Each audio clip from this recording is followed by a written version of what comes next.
ศาสนาถวายพระราชกุศลได้แก่ศาสนาพุทธศาสนาอิสลามศาสนาคริสต์ศาสนาพราหมณ์ฮินดูและศาสนาซิกในวันที่12สิงหาคมเวลา 9:09 น.ส่วนกลางจัดพิธีณท้องสนามหลวงพระสงฆ์จำนวน91รูปซึ่งเป็นพระสงฆ์จากโครงการบรรพชาอุปสมบทและส่วนภูมิภาคทุกจังหวัดจัดพิธีณศาลากลางจังหวัดหรือสถานที่ที่เหมาะสมส่วนช่วงค่ำจะมีพิธีถวายเครื่องราชสักการะและวางพานพุ่มและพิธีจุดเทียนถวายพระพรชัยมงคลในเวลา 19:19 น.ทั้งส่วนกลางและภูมิภาครองนายกรัฐมนตรีและรัฐมนตรีว่าการกระทรวงสาธารณสุขนำทีมไทยแลนด์แสดงความพร้อมเพื่อการเป็นเจ้าภาพจัดงาน Expo 2028 ภูเก็ตไทยแลนด์ณกรุงปารีสระหว่างวันที่ 19-21 มิถุนายนนี้นายอนุทินชาญวีรกูลรองนายกรัฐมนตรีและรัฐมนตรีว่าการกระทรวงสาธารณสุขนำทีมไทยแลนด์ซึ่งประกอบด้วยหน่วยงานที่เกี่ยวข้องอาทิกระทรวงสาธารณสุขกระทรวงการต่างประเทศสำนักงานส่งเสริมการจัดประชุมและนิทรรศการทีเซปและจังหวัดภูเก็ตเข้าร่วมการนำเสนอข้อมูลประเทศไทยที่ยื่นเสนอตัวเป็นเจ้าภาพการจัดงาน Expo วาระพิเศษณสำนักงานองค์การนิทรรศการนานาชาติกรุงปารีสประเทศฝรั่งเศสระหว่างวันนี้ถึงวันที่ 21 มิถุนายน 2565 สำหรับ Specialized Expo ครั้งนี้มีประเทศที่เสนอตัวเป็นเจ้าภาพการจัดงานทั้งหมด 5 ประเทศประกอบไปด้วยไทยสหรัฐอเมริกาอาร์เจนตินาเซอร์เบียและสเปนโดยประเทศไทยเสนอตัวเป็นเจ้าภาพการจัดงานภายใต้ชื่อ Expo 2028 ภูเก็ตไทยแลนด์มีเป้าหมายเพื่อผลักดันบทบาทของประเทศไทยและภูเก็ตให้เป็นศูนย์กลางสุขภาพนานาชาติเป็นจุดหมายปลายทางของการท่องเที่ยวเชิงสุขภาพระดับโลกตลอดจนเวทีแลกเปลี่ยนนวัตกรรมทางการแพทย์และสาธารณสุขหลังการแพร่ระบาดใหญ่ของโควิด -19 ทั้งนี้หากประเทศไทยชนะการคัดเลือกจะใช้เวลาในการจัดเตรียมงานระหว่างปี 2567 ถึง 2570 รวม 4 ปีและมีกำหนดการจัดงานระหว่างวันที่ 20 มีนาคม ถึง 17 มิถุนายน 2571 ระยะเวลา 3 เดือนซึ่งทีเซปประเมินว่าจะสามารถดึงดูดนักท่องเที่ยวเข้าร่วมงานได้กว่า 4.93 ล้านคนเป็นชาวไทย54%และชาวต่างชาติ46%ส่งผลบวกต่อเศรษฐกิจในภาพรวมทั้งการผลักดัน GDP ให้เติบโตจากกิจกรรมของงานรายรับภาษีส่งเสริมภาพลักษณ์สาธารณสุขไทยการท่องเที่ยวเชิงสุขภาพในระดับนานาชาติตลอดจนเกิดการลงทุนพัฒนาโครงสร้างพื้นฐานและระบบสาธารณูปโภคระบบกำจัดขยะและระบบกำจัดน้ำเสียที่ได้มาตรฐานสากลในพื้นที่การจัดงานกฤษ รวิวัลย์รายงานนายกรัฐมนตรีกำชับให้หน่วยงานที่เกี่ยวข้องปรับยุทธศาสตร์การท่องเที่ยวให้ทันตามสถานการณ์ปัจจุบันหลัง Google พบการท่องเที่ยวในภูมิภาคมีทิศทางดีขึ้นนายธนกร วังบุญคงชนะโฆษกประจำสำนักนายกรัฐมนตรีเปิดเผยว่าในการประชุม Google Hotelier Summit 2022 ที่กรุงเทพมหานครโดยในการประชุมได้เปิดเผยทิศทางของอุตสาหกรรมการท่องเที่ยวในภูมิภาคซึ่ง Google พบว่าภาคการท่องเที่ยวในภูมิภาคเริ่มมีสัญญาณฟื้นตัวโดยในส่วนของท่องเที่ยวไทยเริ่มมีการฟื้นตัวขึ้นอย่างเห็นได้ชัดหลังภาครัฐยกเลิกระบบการลงทะเบียนในระบบ Test and Go ตั้งแต่วันที่ 1 พฤษภาคม 2565 ซึ่งจากข้อมูลการค้นหาของ Google พบว่ามีผู้ค้นหาข้อมูลเกี่ยวกับประเทศไทยเพิ่มขึ้นอย่างมีนัยสำคัญ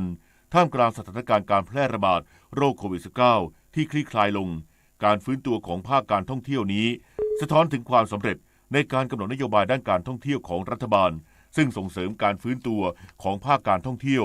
ร่วมกับการปรับมาตรการด้านสาธารณสุขตามสถานการณ์การแพร่ระบาดโรคโควิด -19 ที่คลี่คลายลงซึ่งเป็นไปตามการสั่งงานของนายกรัฐมนตรีรวมทั้งนายกรัฐมนตรีเห็นถึงการเปลี่ยนแปลงของทิศทางอุตสาหกรรมการท่องเที่ยว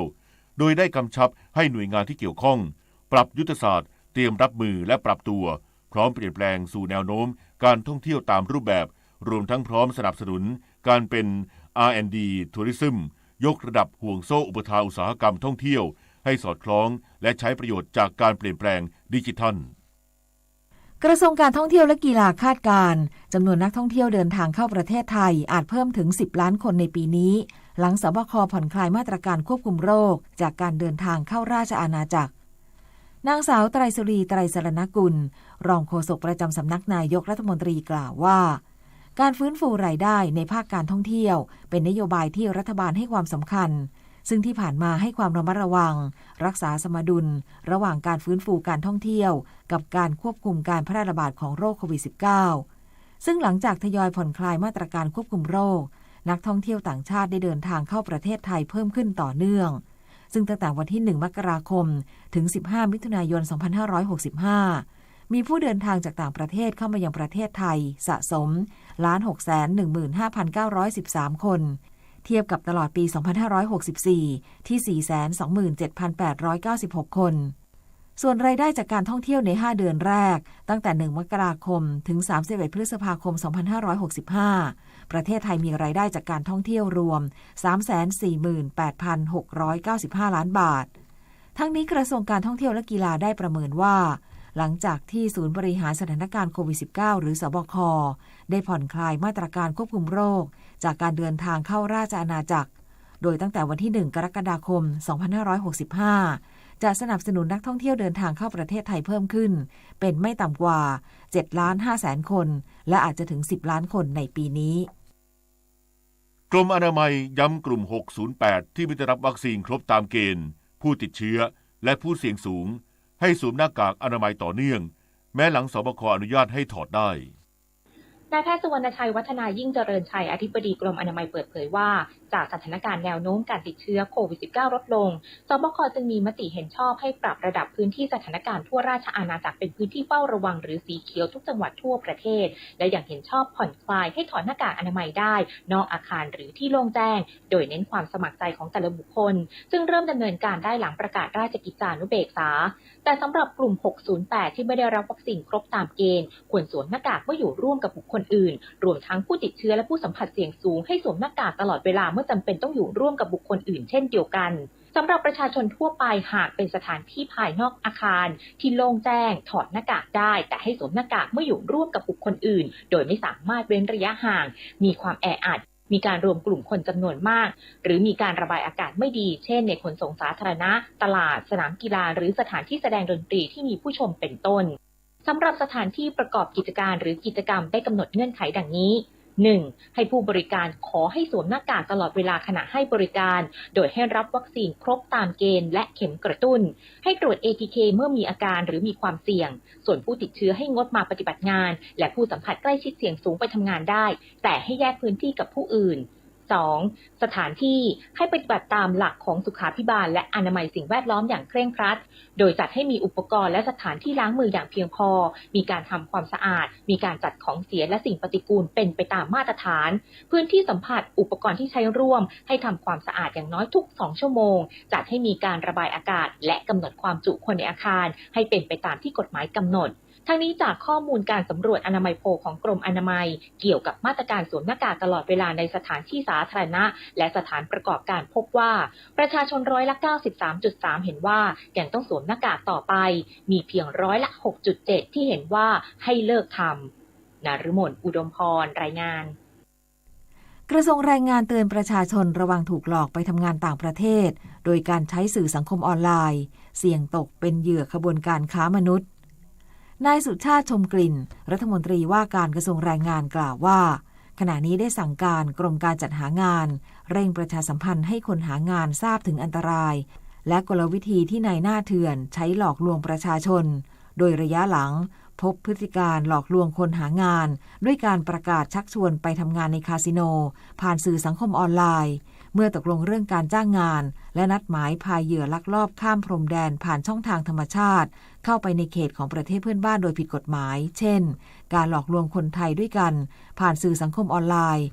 หรือหลอกชักชวนให้คนไทยลงทุนในสกุลเงินดิจิทัลผ่านสื่อสังคมออนไลน์หากไม่ยินยอมอาจถูกกักขังและทำร้ายร่างกายจึงขอย้ำเตือนคนไทยที่กำลังหางานในต่างประเทศไม่ว่าประเทศใดหากสายหรือในหน้ามีพฤติการแนะนำให้ทำผิดกฎหมายการลักลอบเข้าประเทศให้สันนิษฐานเป็นลำดับแรกว่ากำลังถูกหลอกลวงด้านนายไพโรจน์ โชติกเสถียรอธิบดีกรมการจัดหางานกล่าวว่าได้มอบหมายกองทะเบียนจัดหางานกลางและคุ้มครองคนหางานจับตาสื่อโซเชียลมีเดียหากพบผู้มีพฤติการโฆษณาจัดหางานโดยไม่ได้รับอนุญาตจากกรมการจัดหางานให้เร่งขยายผลดำเนินคดีตามกฎหมายทันทีประชาชนที่ต้องการแจ้งเบาะแสติดต่อได้ที่สำนักงานจัดหางานจังหวัดทุกจังหวัด หรือสายด่วนกระทรวงแรงงานโทร1506กด2หรือ1694รัฐมนตรีว่าการกระทรวงเกษตรและสหกรณ์ตรวจความพร้อมของสถานที่จัดงานมหกรรมพืชสวนโลกจังหวัดอุดรธานีพุทธศักราช 2569 นายเฉลิมชัยศรีอ่อนรัฐมนตรีว่าการกระทรวงเกษตรและสหกรณ์รับฟังบรรยายสรุปการจัดงานมหกรรมพืชสวนโลกจังหวัดอุดรธานีพุทธศักราช 2569 ณ พื้นที่ชุ่มน้ำหนองแดตำบลกุดสะอำเภอเมืองจังหวัดอุดรธานีซึ่งสมาคมพืชสวนระหว่างประเทศได้ประกาศการคัดเลือกอย่างเป็นทางการให้ประเทศไทยเป็นเจ้าภาพจัดงานมหกรรมพืชสวนโลกจังหวัดอุดรธานีพุทธศักราช 2569 แล้วสำหรับพื้นที่จัดงานมหกรรมพืชสวนโลกนี้ตั้งอยู่ที่ตำบลกุดสะอำเภอเมืองจังหวัดอุดรธานีริมถนนมิตรภาพสายอุดรธานีหนองคายห่างจากตัวเมืองอุดรประมาณ 4 กิโลเมตรเนื้อที่ประมาณ 1,030 ไร่คาดว่าจะมีจำนวนผู้เข้าชมงานถึง 3,600,000 คนเป็นชาวไทย70%และชาวต่างชาติ30%มีจำนวนประเทศที่เข้าร่วมงานไม่น้อยกว่า 20 ประเทศองค์กรสมาคมมีระยะเวลาจัดงานระหว่างวันที่ 1 พฤศจิกายน 2569 ถึง 14 มีนาคม 2570 เมื่อเสร็จการจัดงานดังกล่าวแล้วทางจังหวัดอุดรธานีมีแผนจะอนุรักษ์พื้นที่ดังกล่าวเพื่อใช้ประโยชน์ต่อเนื่องเป็นศูนย์จัดแสดงนิทรรศการประเพณีวัฒนธรรมและศูนย์กลางกีฬานานาชาติของกลุ่มอนุภูมิภาคลุ่มน้ำโขงและภาคตะวันออกเฉียงเหนือตอนบนซึ่งการเป็นเจ้าภาพมหกรรมพืชสวนโลกในปี 2569 ครั้งนี้คาดว่าจะช่วยกระตุ้นเศรษฐกิจในประเทศไทยได้เป็นอย่างมากสามารถเพิ่มเงินสะพัดระหว่างการจัดงานได้ประมาณ 32,000 ล้านบาทเพิ่มมูลค่าการสร้างผลิตภัณฑ์มวลรวมภายในประเทศหรือ GDP ประมาณ 20,000 ล้านบาทและเกิดการจ้างงานประมาณ 81,000 อัตราต่อจากนี้ไปขอเชิญรับฟังไทยคู่ฟ้าค่ะรัฐบาลส่งเสริมอุตสาหกรรมยานยนต์ไฟฟ้าอย่างต่อเนื่องโดยคณะกรรมการส่งเสริมการลงทุนหรือ BOI เพิ่มสิทธิประโยชน์ให้เกิดการลงทุนผลิตแบตเตอรี่ยานพาหนะไฟฟ้าที่ใช้เทคโนโลยีขั้นสูงในการผลิตแบตเตอรี่ระดับเซลล์ระดับโมดูลและแบตเตอรี่ที่มีความจุสูงโดยเพิ่มระยะเวลาลดหย่อนอากรขาเข้าวัตถุดิบและวัสดุจำเป็นในกรณีผลิตจำหน่ายในประเทศจาก2 ปีเป็น5 ปีโครงการที่ได้รับอนุมัติแล้วสามารถแก้ไขเพื่อขอรับสิทธิประโยชน์ใหม่นี้ได้ทั้งนี้ในปัจจุบันมีโครงการได้รับการส่งเสริมการลงทุนจาก BOI ในกิจการผลิตแบตเตอรี่สำหรับยานพาหนะไฟฟ้า16โครงการจาก10บริษัทเงินลงทุนรวม 4,820 ล้านบาทและกิจการผลิตแบตเตอรี่ที่มีความจุสูง3โครงการมูลค่าเงินลงทุน 6,746 ล้านบาทค่ะ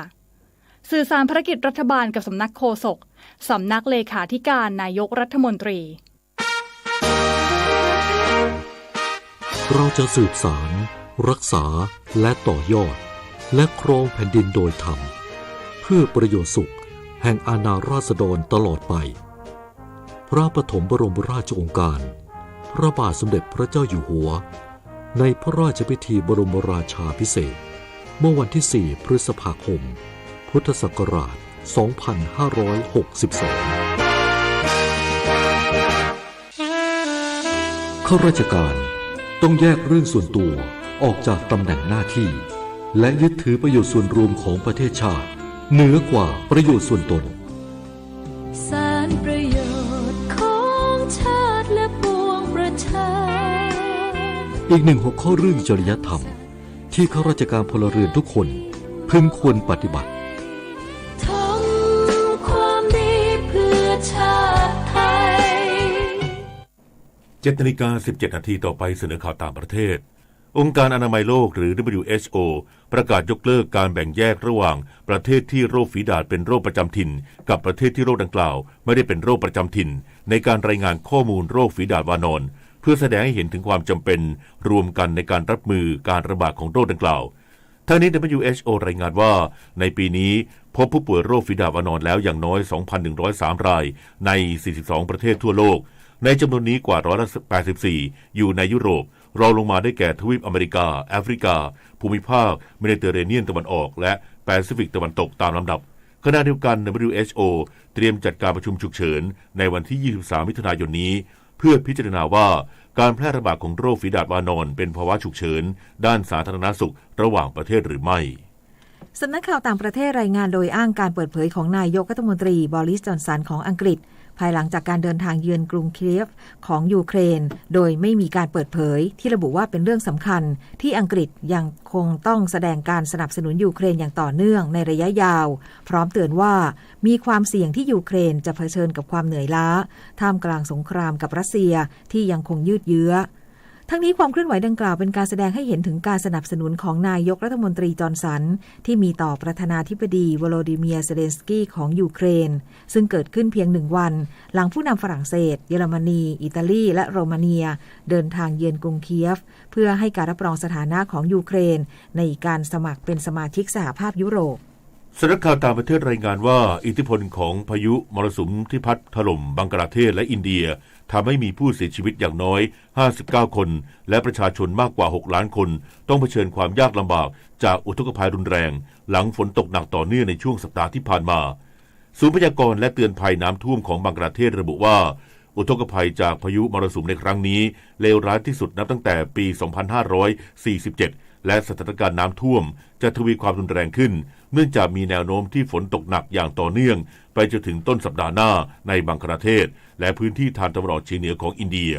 ขณะเดียวกันทางการบังกลาเทศและอินเดียเร่งให้ความช่วยเหลือและอพยพประชาชนหลายล้านคนที่ติดอยู่ท่ามกลางน้ำท่วมและหลายพื้นที่ไม่มีกระแสไฟฟ้าใช้สำนักข่าว AFP รายงานว่าชนพื้นเมืองในเอกวาดอร์ฝ่าฝืนประกาศสถานการณ์ฉุกเฉินของรัฐบาลด้วยการออกมาประท้วงเรียกร้องให้มีการปรับลดราคาน้ำมันหลังราคาน้ำมันในเอกวาดอร์พุ่งขึ้นสูงสุดนับตั้งแต่ปี 2563 ซึ่งเป็นผลมาจากการที่บรรดาผู้ผลิตน้ำมันในประเทศได้รับผลกระทบรุนแรงจากอัตราเงินเฟ้อที่เพิ่มขึ้นปัญหาการว่างงานและความยากจนที่ทวีความรุนแรงขึ้นจากการระบาดของโรคโควิด -19ทั้งนี้ชนพื้นเมืองทั่วเอกวาดอร์ประท้วงด้วยการปิดถนนหลายสายซึ่งรวมถึงทางหลวงสายหลักที่ใช้เดินทางไปยังกรุงกีโตเมืองหลวงของประเทศเป็นวันที่6ติดต่อกันขณะที่การปะทะกันระหว่างเจ้าหน้าที่ด้านความมั่นคงกับกลุ่มผู้ประท้วงทำให้มีผู้บาดเจ็บอย่างน้อย83 คนและถูกจับกุมมากกว่า40 คนต่อไปรับฟังข่าวกีฬาค่ะการแข่งขันยกน้ำหนักคนพิการนานาชาติรายการใหญ่พยองเทคเวิลด์พาราเอเชียโอเชียเนียโอเพ่นแชมเปี้ยนชิพที่เกาหลีใต้นักยกน้ำหนักไทยคว้าเหรียญในโซนเอเชียโอเชียเนียได้เป็นครั้งแรกจากกำมลพันธ์กราชเพชรในรุ่นน้ำหนักไม่เกิน50กิโลกรัมหญิงยกได้85กิโลกรัมคว้า2เหรียญทองแดงมาครองขณะที่พุทธชาติพนมเขตกว่า4เหรียญทองในรุ่นอายุ 18-20 ปีทำสถิติได้128กิโลกรัมเช่นเดียวกับณรงค์แคสนันได้4เหรียญทองในรุ่นลีเจนด์น้ำหนักไม่เกิน65กิโลกรัมชายยกน้ำหนักได้สูงสุดแบดมินตันเวิลด์ทัวร์ซุปเปอร์ 1,000 อินโดนีเซียโอเพ่นที่กรุงจาการ์ตารอบรองชนะเลิศนักตบลูกขนไก่ไทยเหลือเพียงประเภทหญิงคู่จงกลพันธ์กิติธารากุลกับระบินดาประจงใจสู้อย่างเต็มที่แต่ก็ต้านทานความแข็งแกร่งของนามิมัตสึยามะกับชิฮารุชิดะคู่มือใจของโลกจากญี่ปุ่นไม่ได้พ่ายไป15-21และ14-21พลาดเข้าชิงชนะเลิศอย่างน่าเสียดายเทนนิสอาชีพ Thailand ITF เทนนิสทัวร์ครั้งที่3ที่จังหวัดเชียงรายชิงชนะเลิศชายคู่ปรัชญาอิสโรกับฐานทัพสุขสำราญเหรียญทอง4เกมชายคู่ล่าสุดโชว์ฟอร์มเยี่ยมหัวชนะยูกิโมจิซุกิกับมาโกโตะโอชิมือ2จากญี่ปุ่น2-1เซตคว้าแชมป์พร้อมเงินรางวัลประมาณ 30,000 บาทและคะแนนสะสมคนละ15แต้มส่วนหญิงเดี่ยวรอบรองชนะเลิศมนัญชยาสว่างแก้วหัวชนะพานาเนนโควาพิทักษ์เทศ6-2 และ 6-3 ชิงชนะเลิศพบกับนาโฮะซาโตะมือวาง5จากญี่ปุ่นทางด้านชายเดียวฐานทัพสุขสำราญพ่ายชินทันโร่อิมาอิมือ3จากญี่ปุ่น6-2ทั้ง2เซตพลาดเข้าชิงชนะเลิศจากจักรยานสู่ภูเขาทางเรียบสนามที่1ที่จังหวัดพิจิตรได้รับเกียรติจากนายประดิษฐ์ภัทรประสิทธิ์อดีตรัฐมนตรีช่วยว่าการกระทรวงการคลังเป็นประธานในพิธีเปิดที่บริเวณบึงสีไฟผลการแข่งขันรุ่นทั่วไปชาย40กิโลเมตรแชมป์เป็นของภูบดลโคตรพนมจากสมาคมกีฬาแห่งจังหวัดอำนาจเจริญฮีโร่ไบค์และรุ่นหญิงทั่วไปแชมป์เป็นของอรวรรณหมื่นทุมจากทีมสิงห์โดยการแข่งขันรายการนี้ช่วยกระตุ้นเศรษฐกิจภายในจังหวัดพิจิตรได้เป็นอย่างดีสำหรับวันนี้เป็นการแข่งขันปั่นเพื่อชีวิตสปอร์ตทัวริซึมไบค์ฟอร์ออลได้รับเกียรติจากนายไพบูลย์ ณ บุตรจอมผู้ว่าราชการจังหวัดพิจิตรเป็นประธานในพิธีเปิดที่บึงสีไฟ กอล์ฟหญิงไมเจอร์ LPGA Classic ที่เบลมองต์รัฐไมอามีโปรจีนอัธยาธิติกุลหวดวันที่3เข้ามา6เบอร์ดี้เสียโบกี้เดียวอยู่อันดับ7ที่สกอร์12อันเดอร์พาร์ส่วนผู้นำเปลี่ยนเป็นเนลลี่คอร์ด้าแชมป์เก่าชาวอเมริกัน18อันเดอร์พาร์ดีกว่าเจเนฟเฟอร์คัปโชโปรร่วมชาติสโตรกเดียวลุ้นแชมป์กันวันสุดท้ายปิดท้ายกันที่การแข่งขันวอลเลย์บอลหญิงเนชั่นลีกที่เมืองเกซอนประเทศฟิลิปปินส์ทีมวอลเลย์บอลสาวไทยอันดับ14ของโลกลงสนามนัดสุดท้ายของสัปดาห์ที่2เจอกับมือ1ของโลกสหรัฐอเมริกาในวันนี้เวลา 14 นาฬิกาพงษ์เกษมสมศุขรายงานต่อไปรับฟังพยากรณ์อากาศค่ะกรมอุตุนิยมวิทยารายงานพยากรณ์อากาศ24ชั่วโมงข้างหน้ามรสุมตะวันตกเฉียงใต้พัดปกคลุมทะเลอันดามันประเทศไทยและอ่าวไทยประกอบกับมีหย่อมความกดอากาศต่ำปกคลุมประเทศจีนตอนล่างลักษณะเช่นนี้ทำให้ประเทศไทยมีฝนลดลงแต่ยังคงมีฝนฟ้าคะนองเกิดขึ้นได้ส่วนคลื่นลมบริเวณทะเลอันดามันและอ่าวไทยมีกำลังอ่อนโดยมีคลื่นสูงประมาณ1เมตรบริเวณที่มีฝนฟ้าคะนองคลื่นสูงมากกว่า1เมตรขอให้ชาวเรือเดินเรือด้วยความระมัดระวังในบริเวณที่มีฝนฟ้าคะนองไว้ด้วยพยากรณ์อากาศตั้งแต่เช้าวันนี้จนถึงเช้าวันพรุ่งนี้ภาคเหนือมีฝนฟ้าคะนอง30%ของพื้นที่ส่วนมากบริเวณจังหวัดแม่ฮ่องสอนเชียงใหม่เชียงรายและน่านภาคตะวันออกเฉียงเหนือมีฝนฟ้าคะนอง40%ของพื้นที่ส่วนมากบริเวณจังหวัดหนองคายบึงกาฬหนองบัวลำพูอุดรธานีนครราชสีมาบุรีรัมย์และอุบลราชธานีภาคกลางมีฝนฟ้าคะนอง30%ของพื้นที่ส่วนมากบริเวณจังหวัดนครสวรรค์อุทัยธานีกาญจนบุรีและราชบุรีภาคตะวันออกมีฝนฟ้าคะนอง20%ของพื้นที่ส่วนมากบริเวณจังหวัดชลบุรีจันทบุรีและตราดลมตะวันตกเฉียงใต้ความเร็ว 15-30 กิโลเมตรต่อชั่วโมงทะเลมีคลื่นสูงประมาณ1เมตรบริเวณที่มีฝนฟ้าคะนองคลื่นสูงมากกว่า1เมตรภาคใต้ฝั่งตะวันออกมีฝนฟ้าคะนอง40%ของพื้นที่ส่วนมากบริเวณจังหวัดสุราษฎร์ธานีนครศรีธรรมราชสงขลายะลาและนราธิวาสลมตะวันตกเฉียงใต้ความเร็ว 15-30 กิโลเมตรต่อชั่วโมงทะเลมีคลื่นสูงประมาณ1เมตรบริเวณที่มีฝนฟ้าคะนองคลื่นสูงมากกว่า1เมตรภาคใต้ฝั่งตะวันตกมีฝนฟ้าคะนอง40%ของพื้นที่ส่วนมากบริเวณจังหวัดระนองพังงาและภูเก็ตลมตะวันตกเฉียงใต้ความเร็ว 15-30 กิโลเมตรต่อชั่วโมงทะเลมีคลื่นสูงประมาณ1เมตรบริเวณที่มีฝนฟ้าคะนองคลื่นสูงมากกว่า1เมตรกรุงเทพมหานครและปริมณฑลมีฝนฟ้าคะนอง30%ของพื้นที่สภาวะระดับน้ำในแม่น้ำเจ้าพระยาที่หน้ากองบัญชาการกองทัพเรือคำนวณโดยกรมอุทกศาสตร์กองทัพเรือวันนี้น้ำขึ้นเต็มที่เวลา 0:08 นาทีสูงกว่าระดับทะเลปานกลาง1เมตร43เซนติเมตรและเวลา 8:12 นาทีสูงกว่าระดับทะเลปานกลาง82เซนติเมตรน้ำลงเต็มที่เวลา 5:37 นาทีสูงกว่าระดับทะเลปานกลาง62เซนติเมตรและเวลา 17:27 นาทีต่ำกว่าระดับทะเลปานกลาง1เมตร12เซนติเมตรวันนี้ที่ประภาคารกาญจนาภิเษกแหลมพรหมเทพจังหวัดภูเก็ตดวงอาทิตย์ตกเวลา 18:45 นาทีกรุงเทพมหานครดวงอาทิตย์ตกเวลา 18:47 นาทีเมื่อวานนี้กรมฝนหลวงและการบินเกษตรได้ขึ้นบินปฏิบัติการฝนหลวง2หน่วยปฏิบัติการช่วยเหลือพื้นที่การเกษตรที่ขาดแคลนน้ำของอำเภอแม่แจ่มจังหวัดเชียงใหม่อำเภอน้ำยืนและอำเภอนาจลวยจังหวัดอุบลราชธานีและอำเภอกันทรลักษณ์จังหวัดศรีสะเกษ1 นาทีกับกปท.วิธีประหยัดน้ำมันเชื้อเพลิงอีกทางหนึ่งคือมันตรวจสอบลมยางอย่างสม่ำเสมอทุกๆ2 สัปดาห์นะครับเพราะหากลมยางอ่อนเกินไปรถจะวิ่งได้ช้าลงขอบยางจะสึกมากและยางจะหมดอายุก่อนกำหนดนอกจากนี้ควรเก็บสัมภาระหรือของหนักๆที่ไม่จำเป็นออกจากรถเพื่อลดน้ำหนักของรถซึ่งการเพิ่มน้ำหนักให้กับรถจะทำให้รถกินน้ำมันเชื้อเพลิงเพิ่มขึ้น20%ตามระยะทางที่วิ่งนอกจากนี้ผู้ขับขี่ควรมันปรับตั้งเครื่องยนต์ให้สมบูรณ์อยู่เสมอจะทำให้สมรรถนะของเครื่องยนต์ดีและลดการสิ้นเปลืองน้ำมันเชื้อเพลิงได้ด้วยการขับรถอย่างประหยัดพลังงานนั้นนอกจากช่วยให้ประหยัดเงินค่าเชื้อเพลิงลดแล้วยังช่วยยืดอายุเครื่องยนต์ให้ยาวนานและเป็นการเสริมความปลอดภัยการขับขี่ด้วยนะครับด้วยความปรารถนาดีจากกรมประชาสัมพันธ์และกองทุนเพื่อความปลอดภัยในการใช้รถใช้ถนนกรมการขนส่งทางบกกระทรวงคมนาคมรู้รักภาษาไทยโดยความร่วมมือของสำนักงานราชบัณฑิตยสภาและกรมประชาสัมพันธ์วันนี้เสนอคำว่าถอนคำว่าถอนมีหลายความหมายความหมายแรกหมายถึงฉุดหรือดึงให้หลุดออก เอาออกด้วยแรงเช่นหมอถอนฟันฉันไป2 ซี่สนามหญ้ามีวัชพืชเต็มไปหมดต้องถอนออกเรือเดินสมุทรถอนสมอแล้วเดินทางต่อไปความหมายที่2หมายถึงเอากลับคืนไปเช่นพอได้ข่าวว่าธนาคารมีปัญหาการเงินบริษัทจึงถอนเงินออกหมดบัญชีเมื่อสหรัฐอเมริกาเปลี่ยนนโยบายต่างประเทศก็ถอนทหารออกจากเวียดนามความหมายที่3หมายถึงบอกเลิกเช่นหญิงสาวขอถอนมั่นทันทีที่ทราบว่าคู่มั่นมีภรรยาอยู่แล้วประธานสภาขอให้สมาชิกสภาผู้แทนราษฎรถอนคำพูดเพราะใช้ถ้อยคำกล่าวหาผู้อื่นคำว่าถอนอาจใช้ในความเปรียบหมายถึงทำให้หลุดพ้นเช่นเขาไม่อาจ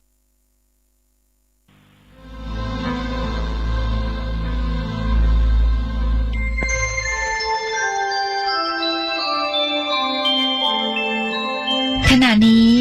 ท่านกำลังฟังสถานีวิทยุกระจายเสียงคลื่นเพื่อการศึกษาพระพุทธศาสนาและวัฒนธรรม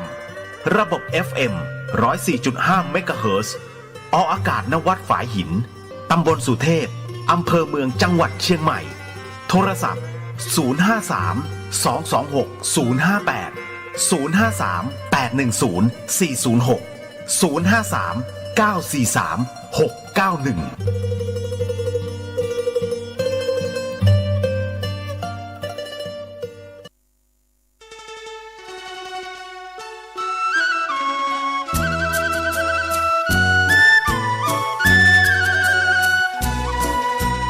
ความเจริญมั่นคงอยู่ที่ความเสียสละอดทนมั่นคงแข็งแรงแสวงหาความรู้ต่อสู้กับศักดิ์กำจัดสิ่งเสื่อมติดเสริมสร้างชีวิตพอมีพอเพียงพระบาทสมเด็จพระเจ้าอยู่หัวท่านรับสั่งให้ใช้ชีวิตพอมีพอเพียงเราก็อยู่กันได้เพราะฉะนั้นคนไทยต้องสมัครสมานสามัคคีหันหน้าเข้าหากันปรึกษาหากันรักกันฉันพี่น้องเราก็จะอยู่ได้เพราะเวลานี้ยุคโลกาภิวัตน์มันจะมีการเปลี่ยนแปลงทางขนบธรรมเนียมจริตประเพณีบางสิ่งบางอย่างก็ขอให้นึกถึงบรรพบุรุษของชาติ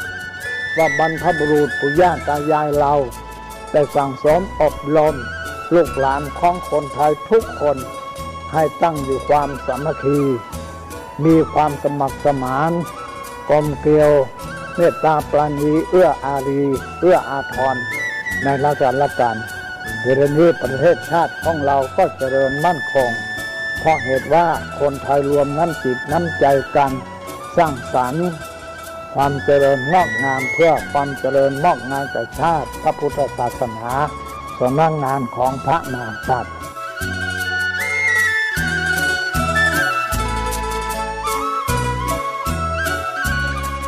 ธรรมะข้อคิดจากพระเดชพระคุณท่านเจ้าคุณพระเทพวิสุทธิคุณ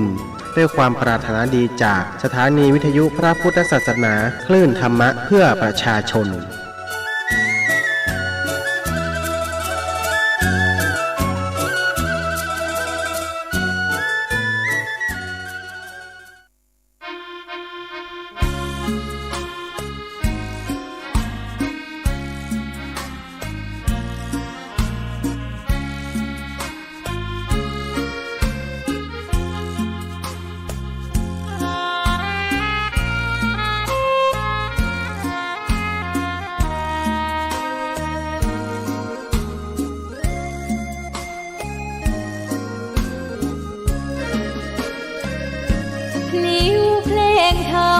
ถูกถ้อยคำเข้าถึงจิตใจ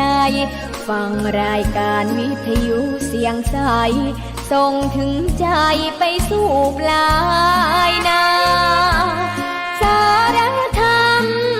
น้อมนำมองพระศาสดาบอกผู้คนทั่วลาหันมาเข้าวัดฟังธรรม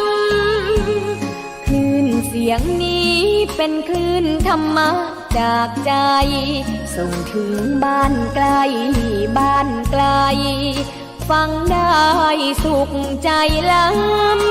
ำยาม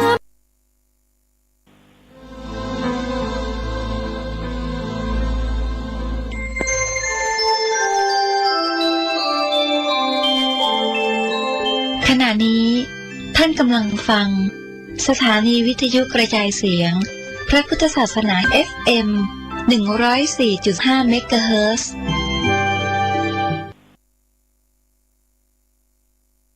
เวลาผ่าน131 ปีนานไกลวัดพระบาทอุดมรุ่งเรืองงามตาเจ้านายบุญธรรมสาขาหลวงบวงเชียงใหม่ปกครองหัวเมืองฟ้าทุ่มเทแรงกายแรงใจทุกชาติพันธุ์รวมใจรักษามัคคี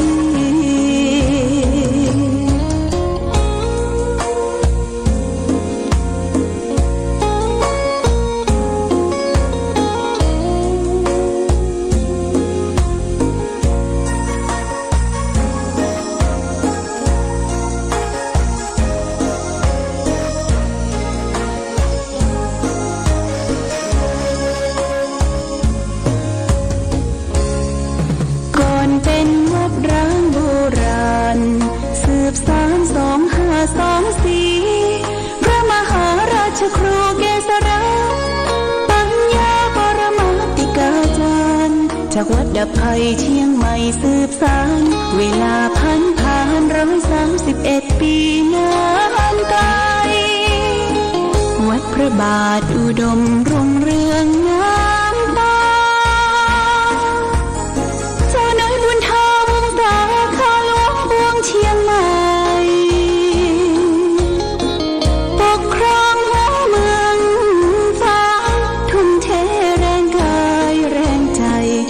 ชาติพันธุ์รวมใจ